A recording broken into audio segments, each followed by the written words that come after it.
Saudara, kita masih berada di dalam sermon series kita, Facing the World with Gospel Confidence. Dan minggu ini kita telah memasuki minggu yang ke-6, saudara. Dan untuk judul khotbah hari ini adalah Salib yang Menyatukan. Kita akan bersama merenungkan bagian ini di dalam Efesus 2, ayat yang ke-11 sampai dengan ayat yang ke-18. Saya membaca ayat yang ke-11, bersama-sama ayat yang ke-12 dan terus bergantian sampai dengan ayat yang ke-18. Ya. Efesus 2 ayat 11 sampai dengan ayat yang ke-18. Karena itu ingatlah bahwa dahulu kamu sebagai orang-orang bukan Yahudi menurut daging, yang disebut orang-orang tak bersunat oleh mereka yang menamakan dirinya sunat, yaitu sunat lahiriah yang dikerjakan oleh tangan manusia, bahwa waktu itu kamu tanpa Kristus, tidak termasuk kewargaan Israel dan tidak mendapat bagian dalam ketentuan-ketentuan yang dijanjikan, tanpa pengharapan dan tanpa Allah di dalam dunia. Tetapi sekarang di dalam Kristus Yesus, kamu yang dahulu jauh sudah menjadi dekat oleh darah Kristus. Karena dialah damai sejahtera kita, yang telah mempersatukan kedua pihak dan yang telah merubuhkan tembok pemisah, yaitu perseteruan. Sebab dengan matinya sebagai manusia, ia telah membatalkan hukum Taurat dengan segala perintah dan ketentuannya, untuk menciptakan keduanya menjadi satu manusia baru di dalam dirinya, dan dengan itu mengadakan damai sejahtera. Dan untuk memperdamaikan keduanya di dalam satu tubuh dengan Allah oleh salib, dengan melenyapkan perseteruan pada salib itu. Ia datang dan memberitakan damai sejahtera kepada kamu yang jauh, dan damai sejahtera kepada mereka yang dekat. Karena oleh Dia, kita kedua pihak dalam satu roh, beroleh jalan masuk kepada Bapa. Sampai sedemikian jauh pembacaan firman Tuhan. Saudara, minggu lalu saya membaca sebuah berita dan ini adalah good news buat saya. Nah, ini beritanya, saudara.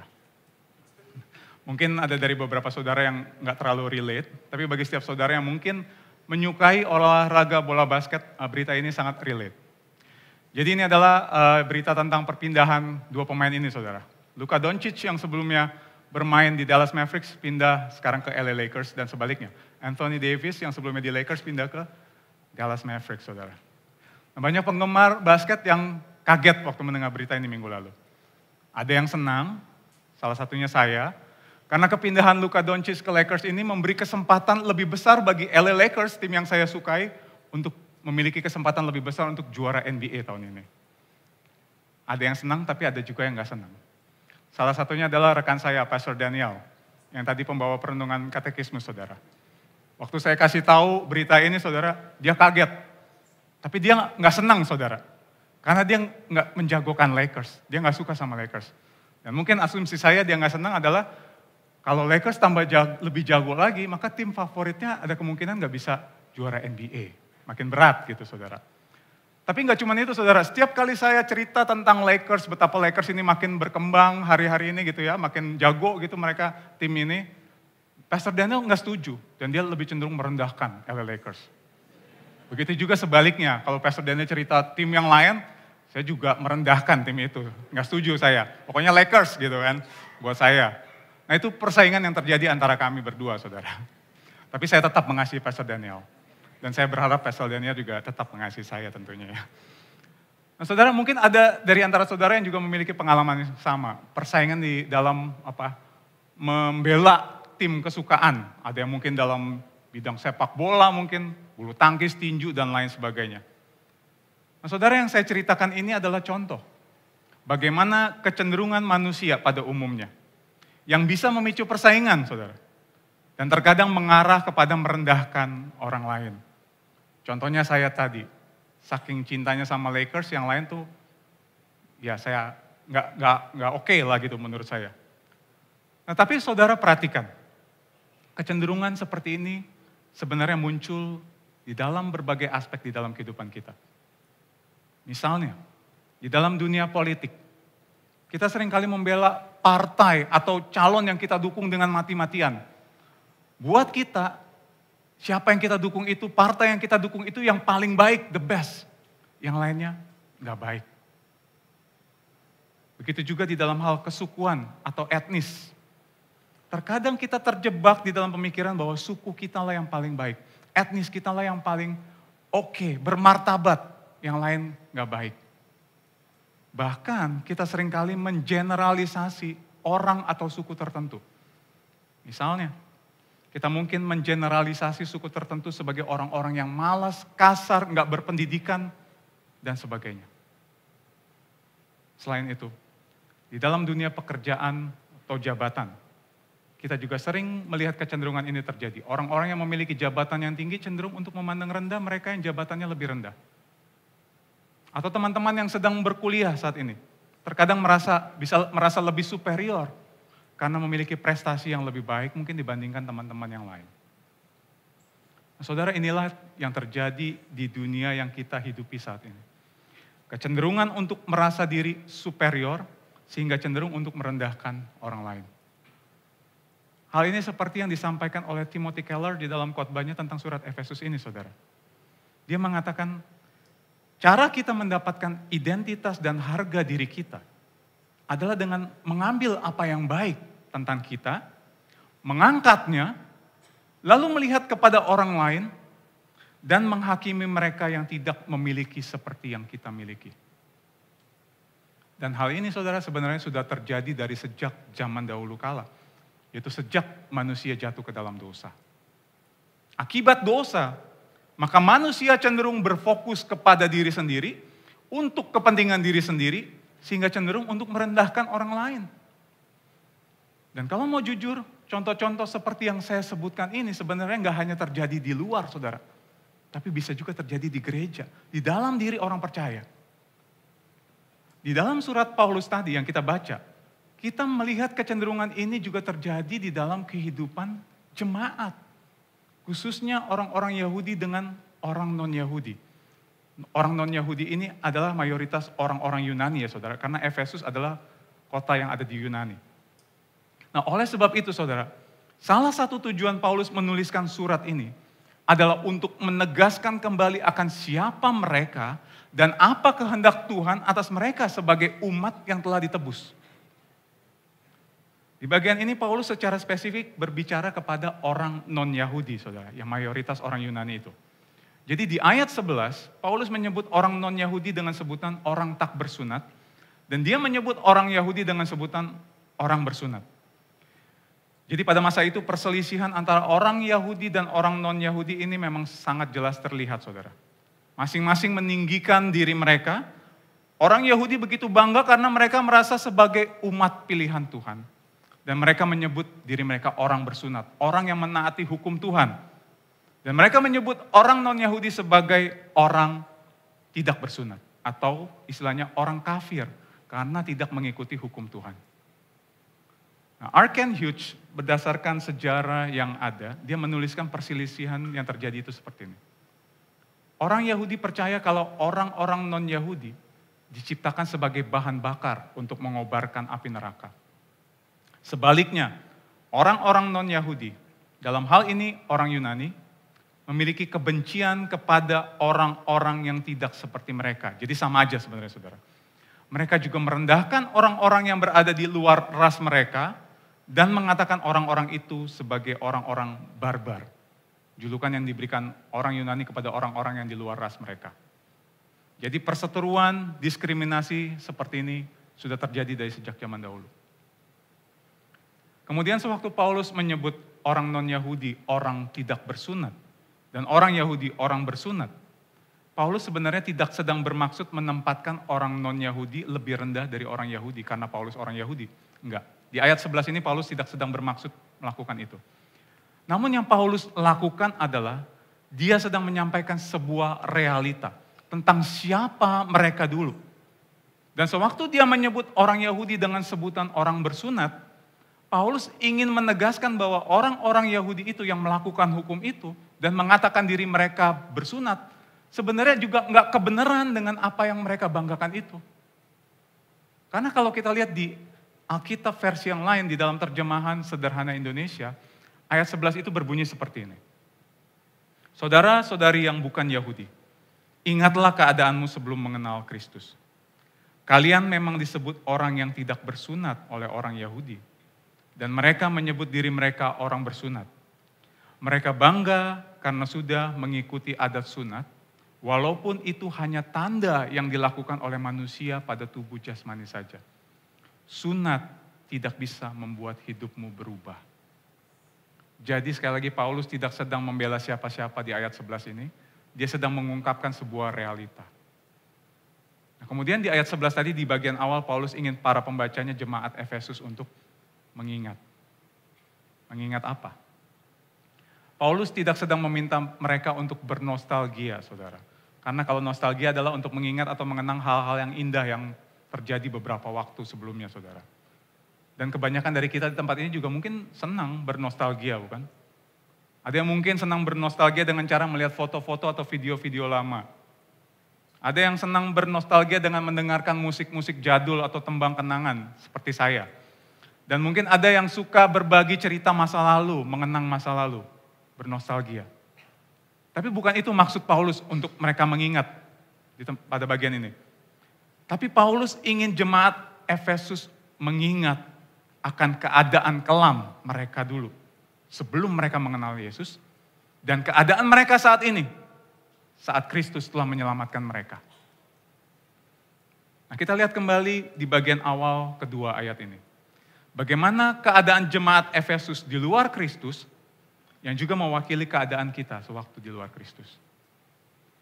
Nah, di ayat 1, saudara, yang minggu lalu sudah sama-sama kita renungkan, kita semua dikatakan mati secara rohani. Namun kemudian di ayat kedua kita dikatakan hidup, tapi hidup di dalam dosa-dosa kita. Kita dikatakan mengikuti jalan dunia ini dan hidup menaati penguasa kerajaan angkasa. Nah, mungkin kalau Paulus ada di zaman ini, waktu dia menulis surat, mungkin dia akan berkata, kamu itu dulu seperti zombie. Meskipun kamu kelihatannya hidup, tetapi kamu mati. Nah, lalu kemudian di ayat yang ke-12, Paulus secara spesifik menekankan kondisi jemaat Efesus orang-orang non-Yahudi. Seperti ini kondisinya. Tanpa Kristus, tidak termasuk kewargaan Israel, tidak mendapatkan bagian dari ketentuan yang dijanjikan, tanpa pengharapan, dan tanpa Allah. Inilah realita dari kehidupan orang-orang yang berada di luar Kristus. Jadi Paulus secara tidak langsung ingin mengatakan bahwa hidup di luar Kristus, kita semua adalah orang-orang yang tidak berpengharapan. Namun tidak berhenti sampai di situ, saudara. Paulus kembali mengingatkan mereka akan inisiatif Tuhan bagi mereka. Ada 2 kali kata tetapi di sini yang menunjukkan satu kontras antara apa yang mereka alami sebelumnya sewaktu di luar Kristus dengan apa yang mereka alami oleh karena inisiatif Tuhan. Yaitu pertama, bagaimana Tuhan membangkitkan mereka dari kematian rohani. Minggu lalu kita sudah sama-sama dengarkan.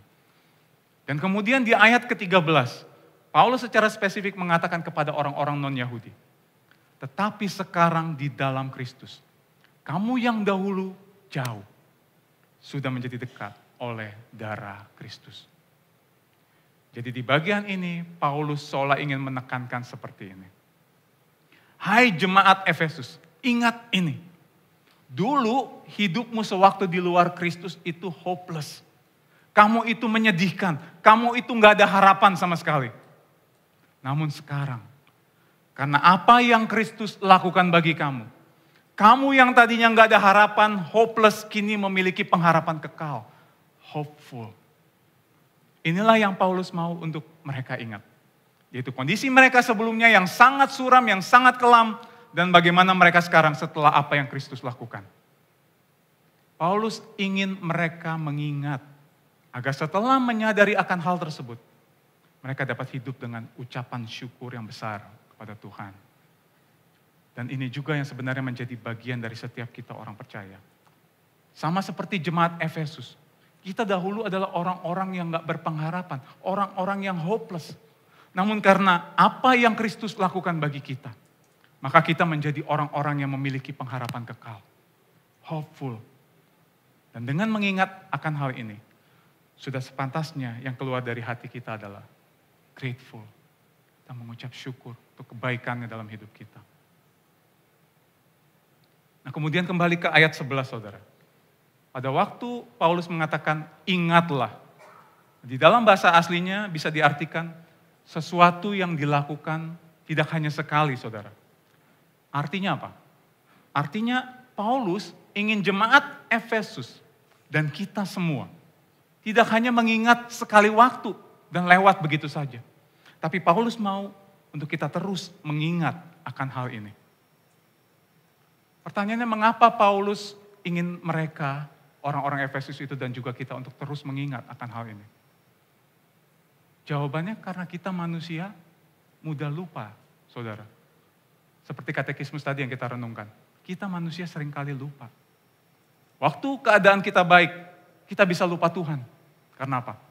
Karena fokus kita kepada hal-hal yang baik itu. Kita lupa kalau semua yang baik itu yang kita terima, yang kita miliki itu asalnya dari Tuhan.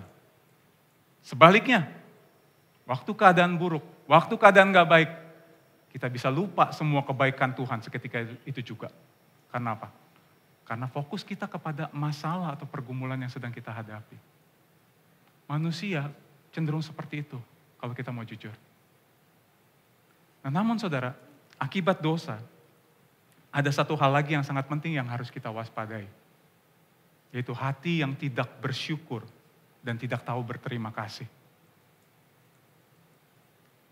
Di dalam bukunya yang berjudul Respectable Sins, Jerry Bridges, seorang hamba Tuhan, menyebutkan bahwa hati yang tidak bersyukur sebagai salah satu dari yang namanya respectable sin, atau dosa yang seringkali dianggap ringan. Padahal setiap dosa sama di mata Tuhan. Nah, banyak orang percaya, saudara, menganggap hati yang tidak bersyukur ini hanya sebuah dosa kecil, dosa yang ringan, dibandingkan dengan dosa-dosa lain yang dianggap besar. Seperti apa? Pembunuhan, perselingkuhan, korupsi, dan lain sebagainya. Dibandingkan dengan dosa-dosa itu, saudara, dosa tidak bersyukur hanyalah dosa kecil.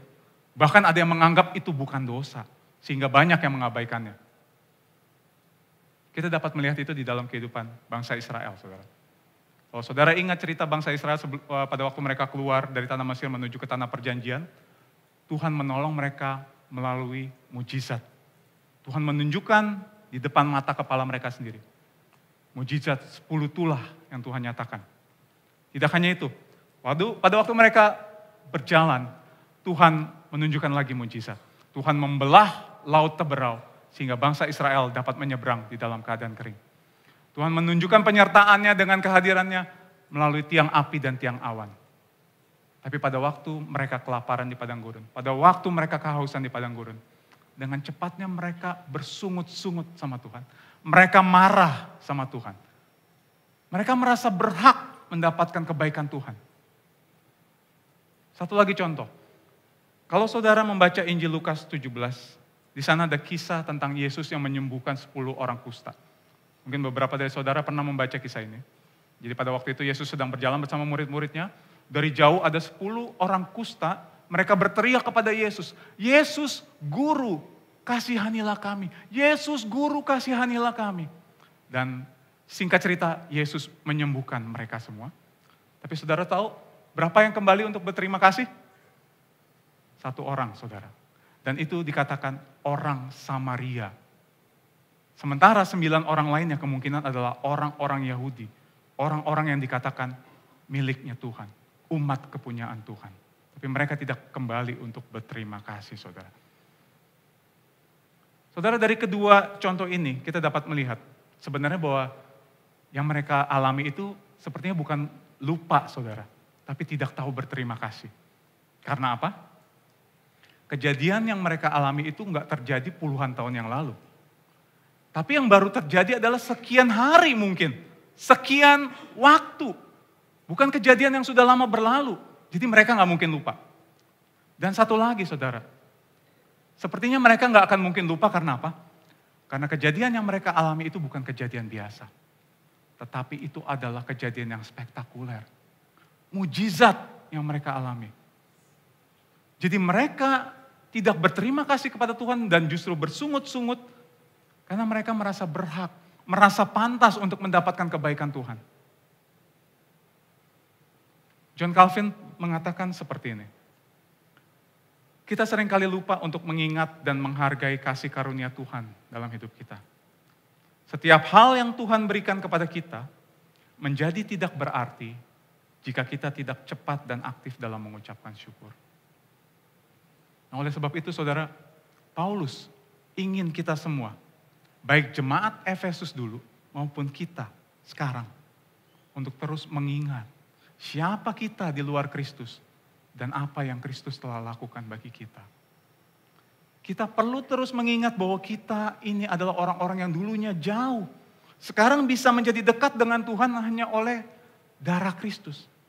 Itu adalah karunia terbesar yang Tuhan berikan kepada kita. Karena sebenarnya kita nggak berhak sama sekali untuk menerima itu. Ketika kita terus mengingat akan hal itu saudara, kita akan hidup dengan kerendahan hati dan rasa syukur yang besar kepada Tuhan. Seperti yang dikatakan Klein Snodgrass di dalam bukunya. Mengingat adalah cara kita untuk mengatasi kesombongan dan mengandalkan diri sendiri. Serta untuk tetap terhubung dengan Tuhan. Ketika kita terus mengingat akan hal ini, maka kita akan semakin mengenal siapa Tuhan yang kita sembah. Dan kita akan semakin mengenal akan siapa diri kita sesungguhnya. Dan hal itu seharusnya akan menentukan bagaimana kita bersikap kepada Tuhan dan juga kepada sesama kita. Saya selalu ingat perkataan dosen saya yang sangat saya hormati, Ibu Pendeta Rahmiati Tanujaya. Beliau sering mengatakan seperti ini, saudara. Kenal Tuhan, kenal diri, tahu diri. Ketika kita oleh anugerahnya dapat mengenal siapa Tuhan yang begitu besar, yang begitu agung, begitu mulia. Kita yang makhluk yang kecil ini dapat mengenal Allah yang begitu besar dan begitu agung itu. Yang telah menyelamatkan kita oleh karena kasih karunia-Nya. Dan melihat kepada diri kita sendiri bahwa, dan menyadari bahwa sesungguhnya kita adalah orang-orang yang sebenarnya nggak pantas diselamatkan. Tapi kita diselamatkan oleh karena kasih karunia-Nya. Maka seharusnya kita menjadi orang-orang yang tahu diri. Kenal Tuhan, kenal diri. Tahu diri. Sehingga seharusnya tidak ada orang yang bermegah akan dirinya sendiri. Seperti Efesus 2 ayat 9 katakan, jangan ada orang yang memegahkan diri. Sebagian besar dari saudara tentu pernah mendengar kisah tentang John Newton. Sebelum bertobat, John Newton ini adalah seorang yang sangat rasis, saudara. Dia menjual budak-budak Afrika untuk keuntungan pribadinya sendiri. Dan sebagai pemuda pada waktu itu, dia terlibat di dalam perdagangan budak itu dan dia hidup dengan cara yang liar dan amoral. Namun satu kali Tuhan menjamah dia. Dia bertobat, dia menjadi orang percaya dan dia menjadi seorang hamba Tuhan. Dan dia menulis ratusan hymn. Dan salah satu lagunya yang sangat terkenal adalah Amazing Grace. Nah, menjelang akhir hidupnya saudara, ketika dia terbaring di atas ranjang dalam keadaan yang lemah, gak berdaya saudara. Dia mengatakan seperti ini. Ingatan saya hampir hilang. Tetapi saya ingat dua hal. Bahwa saya adalah seorang pendosa besar. Dan bahwa Kristus adalah juru selamat yang besar. Nah, saudara, sekali lagi. Inilah yang perlu untuk kita terus-menerus ingat. Di dalam menjalani kehidupan kita sebagai orang percaya. Bahwa kita adalah seorang pendosa besar. Tapi tidak hanya sampai di situ. Kita perlu ingat bahwa Kristus adalah juru selamat kita yang besar. Ketika kita terus menyadari akan hal ini, hal itu akan berdampak pada bagaimana kita menjalani hidup ini. Kita tidak akan memandang orang lain dengan rendah, saudara. Tapi dengan cara bagaimana Kristus memandang kita. Kita menjadi orang-orang yang rendah hati, penuh kasih dan senantiasa bersyukur kepada Tuhan. Oleh sebab itu saat ini mari kita bertanya kepada diri kita. Apakah kita benar-benar telah menyadari bahwa kita adalah pendosa besar yang diselamatkan hanya oleh kasih karunia Kristus? Apakah kita memandang orang lain dengan kasih dan kerendahan hati seperti Kristus memandang kita? Dengan terus mengingat bahwa kita adalah pendosa yang diselamatkan oleh kasih karunia Kristus. Kita juga dipanggil untuk hidup di dalam syukur dan kerendahan hati. Maka seharusnya kesadaran ini saudara, membentuk cara kita memandang diri sendiri dan juga orang lain.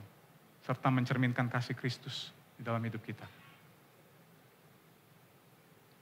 Nah, kemudian di bagian berikutnya saudara, kita dapat melihat apa yang terjadi dari apa yang telah Kristus lakukan bagi kita.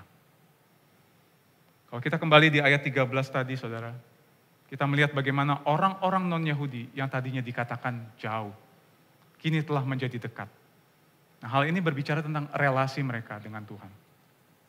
Paulus mengingatkan bahwa sebelumnya, orang non-Yahudi adalah orang yang hopeless tadi ya. Mereka tidak memiliki relasi dengan Tuhan karena mereka nggak kenal Tuhan. Mereka juga tidak mengetahui firman Tuhan dan mereka menyembah Allah-Allah lain. Namun itu semua berubah setelah mereka diselamatkan oleh kasih karunia Kristus. Mereka yang tadinya dikatakan jauh, kini telah menjadi dekat. Saudara bayangkan dalam konteks orang menonton sebuah konser, saudara. Dulu orang-orang non-Yahudi seperti orang yang hanya mendapatkan barisan paling belakang. Jadi sangat jauh untuk melihat ke panggung, saudara. Dan barisan paling belakang itu adalah barisan yang paling pantas untuk orang-orang non-Yahudi, saudara. Namun sekarang, setelah diselamatkan di dalam Kristus, mereka mendapatkan hak istimewa untuk duduk di kursi VIP bersama orang-orang Yahudi. Di tempat yang sangat dekat dengan panggung. Dan tidak hanya itu. Di ayat berikutnya, di ayat 14, Paulus mengatakan bahwa pengorbanan Kristus telah merobohkan tembok pemisah, yaitu perseteruan. Inilah gambaran yang luar biasa tentang apa yang Kristus lakukan, saudara. Dia menghapuskan segala pemisah antara kita dengannya dan antara kita dengan sesama.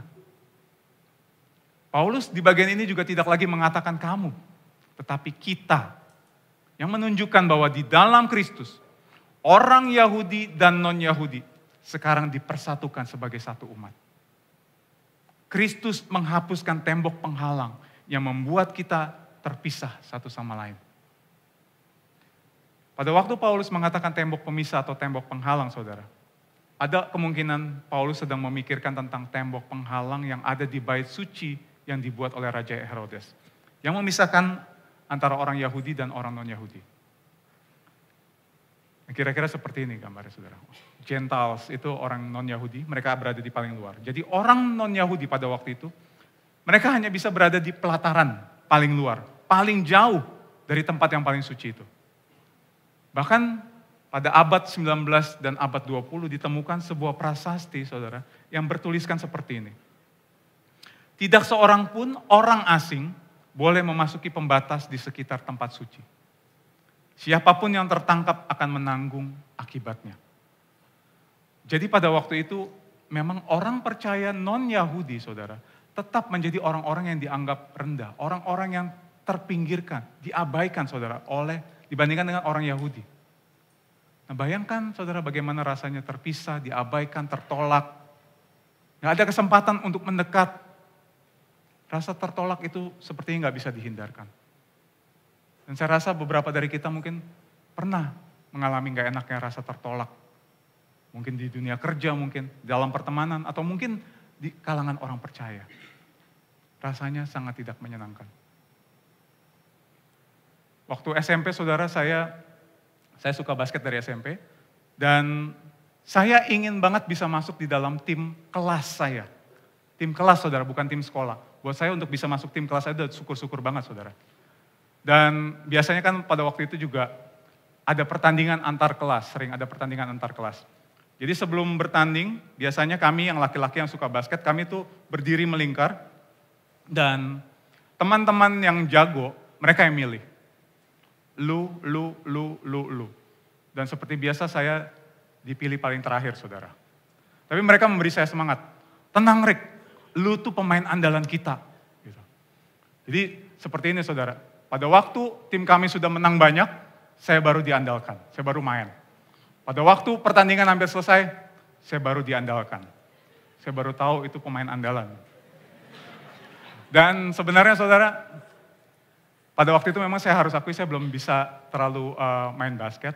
Tapi saya merasa tertolak dan ditolak karena kondisi fisik saya yang waktu itu kurang mendukung. Jadi walaupun saya tinggi, saya ini sangat kurus, saudara. Dan kalau saya berjalan, saya itu sampai bungkuk karena sepatu basket saya terlalu besar. Jadi saya keberatan. Makanya waktu SMP saya dijuluki si anemia. Saya butuh suntikan darah, saudara. Dan bahkan waktu lebih kecil dari itu saya pernah dijuluki si letoy. Karena saya sering jatuh. SMP saya dijuluki si anemia. Nggak ada yang benar, saudara. Dan saya merasa tertolak karena hal itu. Dan rasa tertolak itu sangat tidak menyenangkan. Dan saya rasa orang-orang non-Yahudi juga mungkin merasakan hal itu. Nah, namun bersyukur saudara, seperti yang Paulus katakan, melalui apa yang Kristus lakukan, kita diperdamaikan. Paulus mengatakan di ayat 14, karena dialah damai sejahtera kita. Karena melalui karya Kristus, Tuhan tidak hanya mendamaikan kita dengan dirinya, namun juga mendamaikan kita dengan sesama. Karena apa yang Kristus lakukan, maka tidak ada lagi orang Yahudi ataupun orang non-Yahudi. Karena keduanya diciptakan menjadi satu manusia baru. Bukan orang Yahudi baru atau orang non-Yahudi baru, melainkan manusia yang benar-benar baru, yaitu seorang Kristen, seorang pengikut Kristus. Itulah dampak dari apa yang Kristus lakukan bagi kita, yang menerima kasih karunia-Nya, saudara. Kasih karunia tidak hanya menghubungkan kita dengan Kristus, tapi menghubungkan kita dengan sesama. Melalui karya penebusannya, kita tidak hanya diperdamaikan dengan Tuhan, tetapi juga dipersatukan di dalam kasih-Nya dengan sesama, menciptakan satu tubuh yang baru di dalam Kristus. Tapi mungkin ada pertanyaan seperti ini dalam diri kita. Bukankah Tuhan sendiri yang menciptakan perbedaan antara orang-orang Yahudi dan orang-orang non-Yahudi? Bukankah Tuhan yang memilih umatnya melalui Abraham, Ishak, Yakub, kemudian muncul 12 suku Israel? Berarti kan Tuhan yang sengaja menciptakan perbedaan itu? Jawabannya adalah betul, saudara. Tuhanlah yang menetapkan perbedaan ini. Yang akhirnya membentuk sebuah bangsa Yahudi yang menjadi umat pilihannya. Nah, tapi saudara, perhatikan ini. Melalui hukum yang diberikan Musa, Tuhan memanggil mereka untuk hidup kudus di hadapannya. Hukum-hukum itu diberikan agar orang Yahudi menjadi contoh tentang apa artinya hidup kudus. Dan melalui mereka, bangsa-bangsa lain bisa melihat Tuhan dan diberkati. Ini tujuan utamanya. Namun, akibat dosa, orang Yahudi malah salah memahami maksud Tuhan. Mereka malah menjadi sombong, merasa superior, dan mereka memandang orang lain dengan rendah. Mereka menjadikan perbedaan itu sebagai alasan untuk memandang diri mereka lebih tinggi daripada bangsa lain. Dan akhirnya menciptakan tembok penghalang yang memisahkan mereka dengan bangsa lain. Apa yang baik yang Tuhan berikan kepada mereka, justru malah disalahartikan dan digunakan untuk merendahkan orang lain. Nah, saudara, inilah tragedinya. Apa yang seharusnya menjadi anugerah dari Tuhan dan menjadi berkat buat orang banyak, malah disalahartikan dan menjadi tembok penghalang yang menciptakan perpecahan dan permusuhan. Dan itulah yang dilakukan oleh orang Yahudi kepada orang non-Yahudi. Dosa tidak hanya memisahkan, tapi juga menyebabkan permusuhan antara Tuhan dan sesama. Nah, saudara, jika kita melihat dunia yang kita hidupi saat ini, kita sadar bahwa superioritas, kesombongan itu masih ada dan mungkin akan selalu ada. Nah, banyak orang yang merasa berhak atas segala yang mereka miliki, saudara. Mereka lupa dan tidak menyadari bahwa semuanya berasal dari Tuhan. Semua yang baik itu yang mereka miliki sebenarnya dari Tuhan. Mereka bangga dengan prestasi mereka, mereka bangga dengan harta yang mereka miliki, dan tanpa sadar mereka merendahkan orang lain yang mungkin tidak seberuntung mereka. Padahal Tuhan memberikan semua yang baik itu, segala berkat itu, sebenarnya tujuannya apa? Dikembalikan untuk kemuliaan Tuhan. Bukan dijadikan alasan untuk merendahkan orang lain. Akibat dosa, kita cenderung untuk membanggakan apa yang kita miliki dan menjadikannya sebagai identitas kita. Kemudian kita mulai membandingkan diri kita dengan orang lain dan kita mulai merendahkan mereka yang tidak memiliki seperti yang kita punya. Nah, perumpamaan Yesus tentang orang Farisi dan pemungut cukai menggambarkan hal ini dengan sangat jelas, saudara. Di dalam Injil Lukas 18, saudara, Yesus menceritakan tentang seorang Farisi yang berdoa, saudara, dengan sombong. Dia berdoa seperti ini. Ya Tuhan, aku bersyukur karena aku tidak seperti orang lain. Aku bukan perampok, aku bukan pencuri, aku bukan pezina, dan bukan seperti pemungut cukai ini. Dia membandingkan dirinya dengan pemungut cukai. Merasa dirinya lebih baik dan lebih suci dibandingkan dengan pemungut cukai. Saudara, sebagai orang percaya, kita juga bisa terjatuh di dalam kesombongan ini, saudara, jikalau kita tidak berhati-hati. Tanpa sadar, kita bisa membangun tembok penghalang dengan sesama kita. Kita bisa terjatuh, membeda-bedakan orang berdasarkan ras, berdasarkan suku, status sosial, jabatan, kepintaran. Kita bisa merasa lebih layak atau lebih baik dibandingkan orang lain. Namun salib Kristus adalah tanda bahwa kita tidak bisa membenarkan perbedaan seperti itu sebagai tubuh Kristus. Sebab salib telah meruntuhkan segala tembok penghalang dan menyatukan orang percaya untuk hidup di dalam kasih Kristus, kasih Sang Terang. Nah, oleh sebab itu saudara, Paulus di dalam suratnya yang lain juga mengatakan hal yang sama seperti ini saudara. Kepada jemaat di Galatia, Paulus mengatakan seperti ini.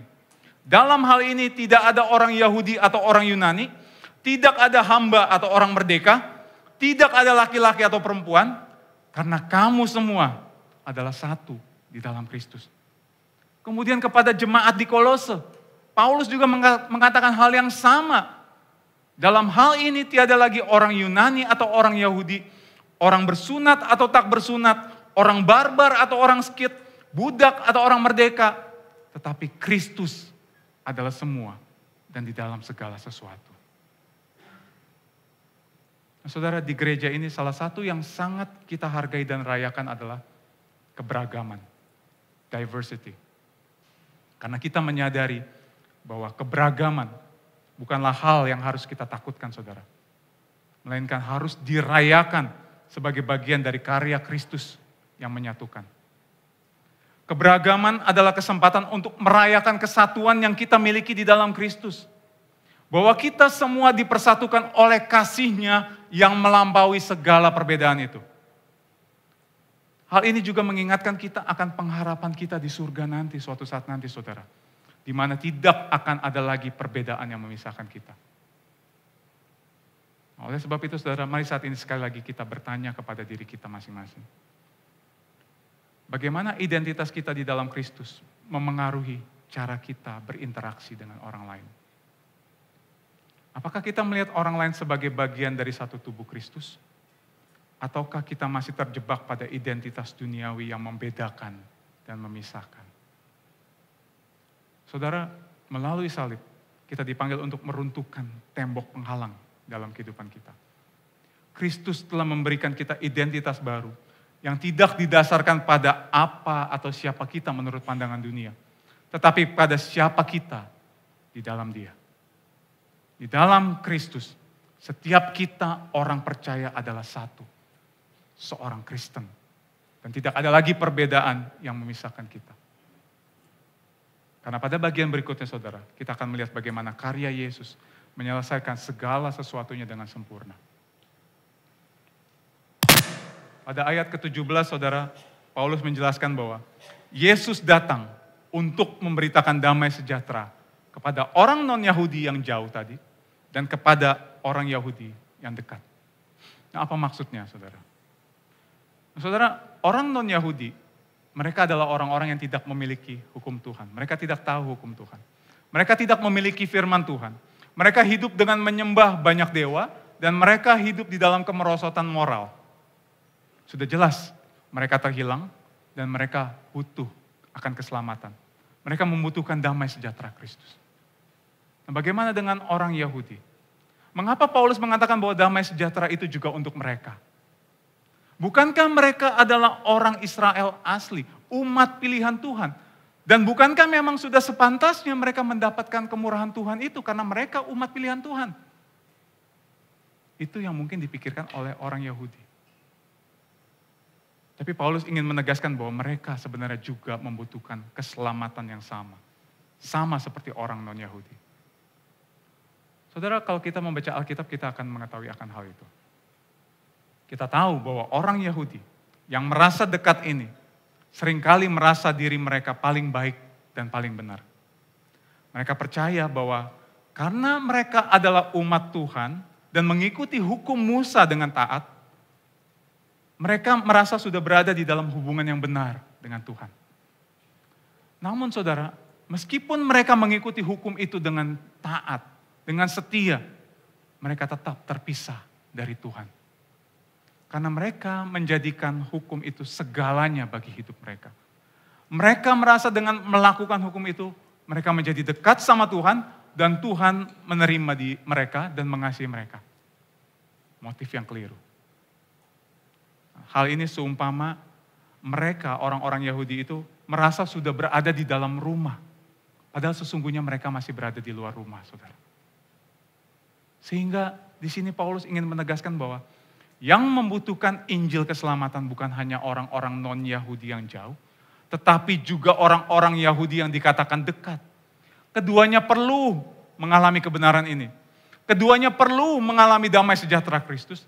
Keduanya perlu diperdamaikan dengan Tuhan. Lalu pertanyaannya sekarang, bagaimana kita orang berdosa ini diselamatkan dan kembali memiliki kedekatan yang sejati dengan Tuhan? Jawabannya adalah seperti di ayat 13 yang tadi kita baca. Hanya oleh darah Kristus. Yang berarti hanya melalui pribadinya dan karyanya yang sempurna.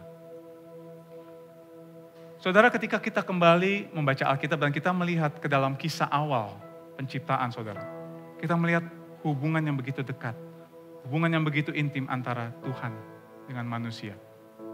Tuhan menciptakan manusia serupa dan segambar dengannya. Dan manusia pertama, Adam dan Hawa, hidup di dalam relasi yang dekat, yang intim dengan Tuhan. Dan mereka menikmati kedekatan dengan Tuhan pada waktu itu. Di dalam relasi yang begitu erat, begitu intim itu, Tuhan memberikan kebebasan kepada manusia, tapi juga memberikan tanggung jawab untuk mengelola ciptaan Tuhan yang lain. Inilah kedekatan dan keeratan yang sejati, yang terjadi pada waktu manusia belum jatuh ke dalam dosa. Namun kita tahu, manusia tergoda oleh perkataan iblis. Sehingga akhirnya mereka terjatuh ke dalam dosa. Relasi antara Tuhan dan manusia, yang tadinya begitu erat, begitu dekat, begitu intim, menjadi rusak akibat dosa. Manusia yang tadinya berada di dalam Taman Eden, menikmati kedekatan dan relasi dengan Tuhan yang begitu indah, akhirnya harus diusir keluar dari Taman Eden dan terpisah jauh dari Tuhan. Sesudah Adam dan Hawa terpisah jauh dari Tuhan, anak-anak mereka juga terpisah satu sama lain. Kain membunuh Habel karena iri hati. Bumi semakin dipenuhi dengan kejahatan akibat dosa. Sehingga hanya penghakiman Tuhan saja yang sebenarnya paling pantas diterima oleh manusia berdosa. Di dalam keberdosaan dan keterpisahan itu, saudara, manusia terus-menerus mendukakan hati Tuhan. Bahkan mereka berusaha menciptakan unity mereka sendiri, kedekatan mereka sendiri dengan membangun menara Babel. Hingga pada akhirnya Tuhan mencerai-beraikan mereka semua, sehingga mereka terpisah, terpencar seluruh bumi. Namun bersyukur saudara, karena Tuhan tidak tinggal diam. Di dalam kedaulatannya, Dia telah merancangkan rencana keselamatan bagi umatnya dari sejak semula. Dia mengirimkan Yesus, anaknya yang tunggal, yang sangat dikasihinya, sebagai jalan untuk memulihkan hubungan antara Tuhan yang kudus dengan manusia berdosa. Dan kita tahu, sewaktu Yesus ada di dunia ini, menjalani hidupnya sebagai manusia, Yesus menjalani kehidupan dengan sempurna. Yesus tidak pernah membeda-bedakan orang. Bahkan sebaliknya, Yesus merangkul mereka yang dianggap rendah oleh masyarakat pada waktu itu. Dia berbicara kepada perempuan Samaria yang dianggap hina oleh orang Yahudi. Dia menghampiri dan bergaul dengan pemungut cukai, perempuan sundal, dan orang lain yang dikucilkan oleh masyarakat pada waktu itu. Yesus juga tidak membeda-bedakan orang berdasarkan status sosialnya. Dia melayani orang yang kaya dan yang miskin dengan kasih yang sama. Dia melayani orang dengan intelektual tinggi ataupun dengan orang yang sederhana dengan hormat yang sama. Selama hidupnya di dunia ini, Yesus telah menunjukkan teladan bagaimana seharusnya kita bersikap pada sesama. Namun kita tahu saudara, bahwa kedatangan Yesus ke dunia bukan hanya sekedar untuk menjadi seorang teladan. Namun kedatangannya ke dunia adalah untuk menyelamatkan kita. Dengan memberikan dirinya mati di atas kayu salib. Darahnya tercurah untuk kita orang berdosa. Karena di salib itu, Yesus yang dekat dengan Bapa, dia harus mengalami keterpisahan dengan Bapa karena menanggung segala dosa kita. Yesus yang selalu berada di dalam relasi yang intim dan dekat dengan Bapa, dia harus mengalami keterpisahan dengan Bapa akibat menanggung dosa kita. Sehingga di atas salib itu Yesus berseru, "Allahku, Allahku, mengapa engkau meninggalkan aku?" Di atas salib itu, Yesus, Sang Damai Sejahtera, justru mengalami ketidakadilan dan penderitaan. Dia yang datang ke dunia sebagai pembawa damai antara Tuhan yang kudus dan manusia berdosa, justru harus mengalami ketidakadilan dan kekejaman. Bahkan menanggung cawan murka Allah yang seharusnya kita terima. Namun bersyukur, karena melalui salib itu, melalui apa yang Kristus lakukan di salib, melalui darahnya yang tercurah, kita yang seharusnya terpisah dari kerajaan Allah akibat dosa, kita kini dibawa dekat dan diangkat menjadi bagian dari keluarganya. Kita yang seharusnya menerima hukuman kekal akibat dosa dan pelanggaran kita, diselamatkan dan mengalami damai sejahtera di dalam Kristus. Dan bukan hanya itu saudara, melalui pribadinya dan karyanya yang sempurna, maka kita orang berdosa ini, kita orang-orang yang dikatakan jauh ini, kita dapat menjadi dekat. Bahkan kita memiliki akses, jalan masuk untuk datang kepada Bapa. Seperti yang Paulus katakan di ayat 18. Oleh Dia, oleh Yesus, kita kedua pihak di dalam satu roh beroleh jalan masuk kepada Bapa. Inilah yang terjadi kepada kita orang berdosa sewaktu kita dipersatukan dengan Kristus. Union with Christ. Brian Chappell di dalam bukunya menjelaskan arti bersatu dengan Kristus seperti ini. Bersatu dengan Kristus berarti bahwa darahnya juga menjadi milik kita. Kita bukan hanya sekedar penerima darah kematiannya, kita adalah penerima darah kehidupannya. Artinya saudara, kita tidak hanya diampuni, namun kita juga menerima kebenarannya, kekudusannya, penebusannya. Identitas kita tidak lagi ditentukan oleh apa yang kita miliki secara jasmani, tetapi oleh darah Kristus yang telah mengubah kita menjadi ciptaan baru, seorang Kristen. Melalui pengorbanan Kristus di salib, kita yang terpisah akibat dosa, kini dipersatukan kembali dengan Tuhan. Kita menerima damai sejahtera sejati dan akses langsung kepada Bapa. Dalam persekutuan dengan Kristus, kita memiliki identitas yang baru itu. Dan kita menjadi bagian dari keluarganya selamanya. Untuk itu mari sekali lagi kita bertanya kepada diri kita. Apakah kita sudah mengalami damai sejahtera yang datang hanya melalui Kristus? Sudahkah kita menjadi pembawa damai Kristus di tengah-tengah dunia ini? Saya mengundang setiap kita bangkit berdiri. Melalui firman Tuhan yang kita renungkan hari ini, maka seharusnya sebagai orang-orang yang telah mengalami Injil itu, maka kiranya kita bisa senantiasa bersyukur. Mengingat bahwa dulu kita tanpa harapan dan di luar Kristus. Namun kini kita berpengharapan karena berada di dalam Kristus. Kiranya kita terus mengingat betapa besar anugerah yang telah kita terima. Kita yang dulu terpisah dari Tuhan, kini diperdamaikan dengan Tuhan melalui pengorbanan Kristus. Hal ini seharusnya membangkitkan rasa syukur di dalam diri kita. Kemudian sebagai orang berinjil seharusnya kita sadar bahwa kita dipanggil untuk memberitakan damai sejahtera Kristus yang telah kita terima dan kita alami ini kepada orang lain. Dan sebagai orang berinjil sudah seharusnya kita tidak membeda-bedakan orang berdasarkan status, ras, atau latar belakang. Karena menyadari bahwa salib telah menyatukan setiap kita orang percaya menjadi seorang Kristen, mengikut Kristus.